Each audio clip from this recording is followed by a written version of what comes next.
Nabi kata kepimpinan ni amanah. Sama ada yang merupakan kemuliaan dekat akhirat nanti kalau kita jalankan amanah. Kalau duk sibuk, rebut, duk tamak, duk gila kuasa, kepimpinan merupakan satu jalan nak cari harta kekayaan, ini ke akhirat penghinaan sehina-hina yang Allah Subhanahu Wa Taala berikan, tuan-tuan. Ini manusia ni, tuan-tuan.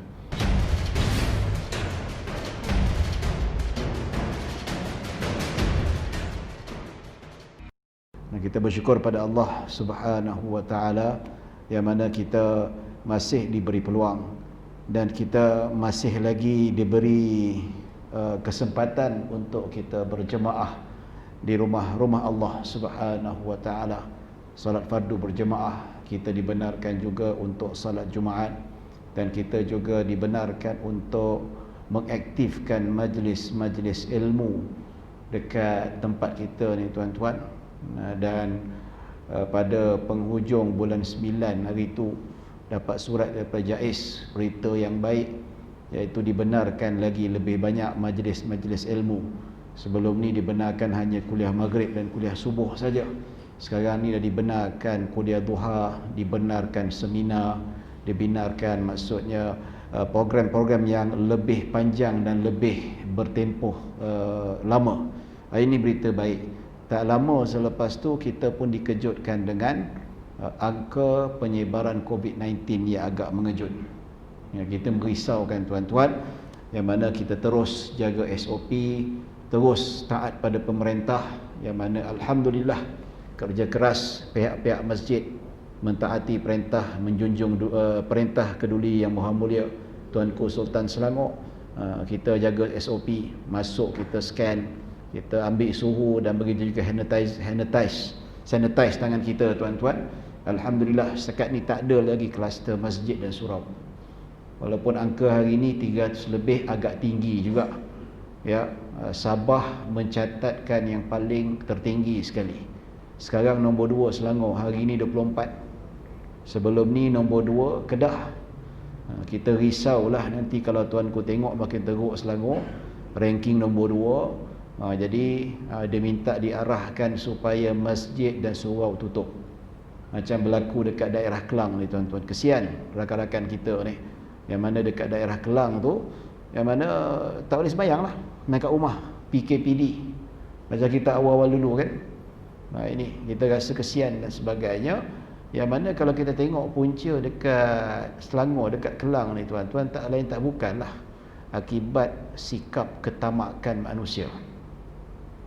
Tak fair kalau kita nak salahkan rakyat, tuan-tuan. Rakyat dah jaga sebaik mungkin lah. Langgar sikit-sikit tu kadang-kadang biasalah, tuan-tuan. Tapi kadang-kadang kita yang jaga betul-betul ni, tapi disebabkan orang ni ya tak habis-habis nak rebut kuasa, nak ambil, ya tak tahu apa yang direbutkan, tuan-tuan, apa yang best sangat. Bak cerita gila kuasa lah. Ada orang politik sini, tuan-tuan. Kalau ada minta maaf lah. Kalau tak ada, kalau ada pun ada aku kisah. Tak ada. Entahlah dia menteri siapa, tak boleh kena kritik. Boleh. Kalau rakyat kena denda, kena marah, kena bambu langgar SOP, menteri tak boleh kena kritik. Ahli politik tak boleh kena kritik.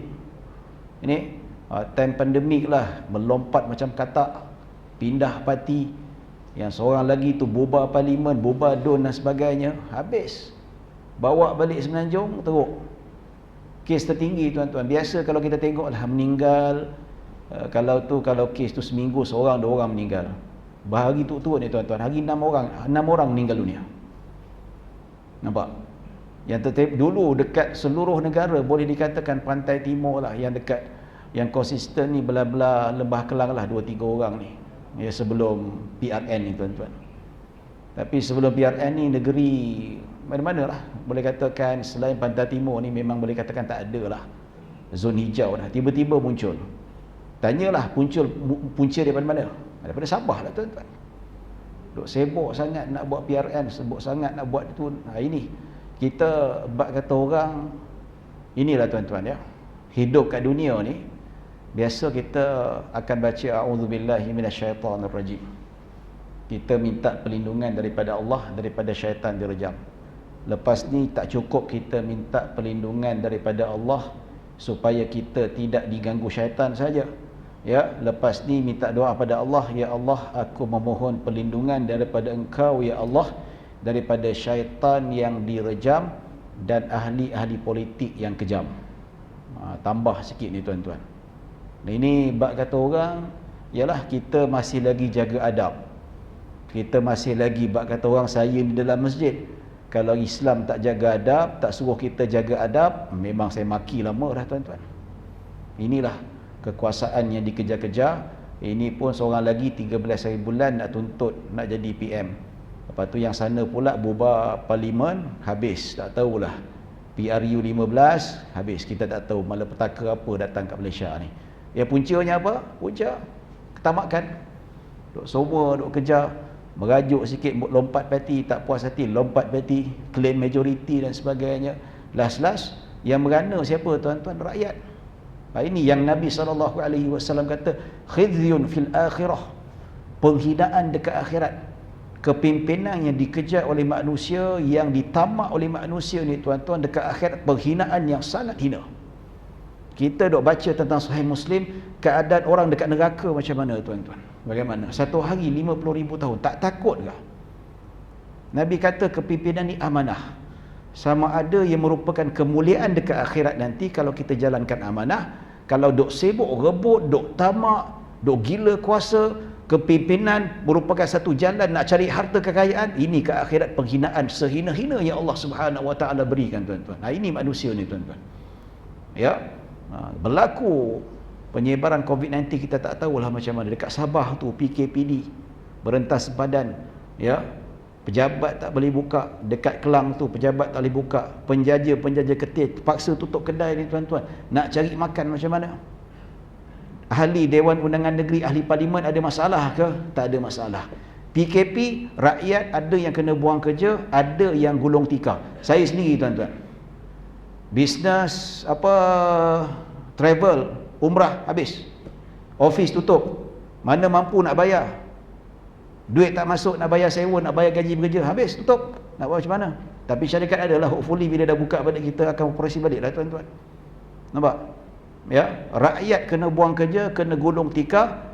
Ahli Dewan Undangan Negeri dan juga ahli parlimen potong gaji tak? Kena potong gaji tak? Tak kena potong gaji, full payment. Dia sedaplah duduk goyang kaki, melangok macam tu, dapat allowance adun. Ahli parlimen, rakyat macam mana? Ini tak habis-habis, gila kuasa ni. Kita doalah, doa yang terbaik untuk negara kita, dan kita teruskan dengan SOP. Kita protect diri kita, kita protect ahli keluarga kita tuan-tuan. Supaya apa? Supaya janganlah kita terkena gejala macam ni. Mangsa kerakusan manusia yang tak semena-mena tuan-tuan berlaku dalam sejarah COVID-19 negara. Bayi umur setahun meninggal dunia, perempuan menangis tak menangis, sedih tak sedih, sebab tak sebab tuan-tuan. Hari ini 6 kematian, kita tak tahu, dan macam-macam lagi lah. Alhamdulillah, kita masih lagi diberi kebenaran. Jangan pula nanti tengok dia mencana naik lagi teruk, kita tak tahu. Maka kalau kita tak jaga SOP ni, kita tak tahu siapa yang datang kat kita ni. Tahta daripada zon merah datang semayang dekat surah As-Siddiq ni. Sebab tu SOP sangat penting. Dalam erti kata kita nak membendung gejala ini. Semoga Allah Subhanahu Wa Taala melindungi kita semua ni tuan-tuan. Lindungi daripada barah ataupun COVID-19 ni, dan kita minta Allah supaya Allah selamatkan Malaysia daripada pemimpin yang tak berhati perut, pemimpin yang betul-betul fikirkan perut masing-masing, fikirkan kuasa masing-masing, tak fikirkan rakyat. Semoga Allah memberi balasan kepada mereka tuan-tuan. Paling tak pun kita tak minta doakan keburukan, kita minta supaya Allah bagi kesedaran kepada mereka. Ya, Allah buka kesedaran ni tuan-tuan. Ya, Allah buka kesedaran dan Allah buka pintu hidayah. Kita sendiri yang berusaha untuk dapatkan hidayah Allah Subhanahu Wa Taala.